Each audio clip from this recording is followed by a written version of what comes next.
ఎంతమందికి స్వీట్స్ అంటే చాలా ఇష్టం. అసలు స్వీట్స్ ఇష్టం లేని వాళ్ళు ఎవరైనా ఉంటారా? నిజం చెప్పండి. నేనైతే కోయంబత్తూరు వెళ్ళినప్పుడు అక్కడ మిల్క్ బన్ అంట, లిటరల్గా చెప్తున్నాను అబ్బా, అందులో షుగర్ వేసినట్టున్నారో మరి ఏం వేశారో మిల్క్తో నాకు తెలియదు, కానీ లిటరల్లీ చాలా స్పాంజీగా, చాలా అంటే చాలా టేస్ట్ అనిపించింది. It's cost around only 20 rupees.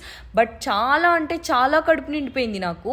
Food ఏదైనా కారంగా తిన్న తర్వాత మన తెలుగు వాళ్ళకైతే పక్కగా స్వీట్ ఉండాలి. అది తెలుగు వాళ్ళకనే కాదు, ఏ నార్త్ ఇండియన్కైనా సౌత్ ఇండియన్కైనా, అసలు ఇండియన్ అయితే చాలు వెంటనే డెజర్ట్ లేకపోతే ఏదోలా అనిపిస్తుంది. అండ్ డెజర్ట్ తిన్న తర్వాత స్కిన్ కేర్ కూడా స్టార్ట్ చేసేసాను. ఎన్ని రోజులు వాళ్ళందరి కోసం వీళ్ళందరి కోసం కష్టపడేది చాలే, కానీ అసలు మన కోసం కష్టపడి ఈ శరీరానికి అసలు మనం ఏమైనా చేస్తున్నామా అనిపించింది. అసలు దానికి దీనికి సంబంధం ఉందా అని మీరు అనొచ్చు. ఉంది అంటాను. అందరి కోసం కష్టపడే మీరు మీకోసం మీరేం కేర్ తీసుకోరా? నిజమే చెప్తున్నా. అది మీ స్కిన్ అయినా లేకపోతే బాడీ అయినా, మీకోసం ఏదైనా సరే మీరు కేర్ తీసుకోవడం స్టార్ట్ చేయండి. Start it now. See in the next vlog. By.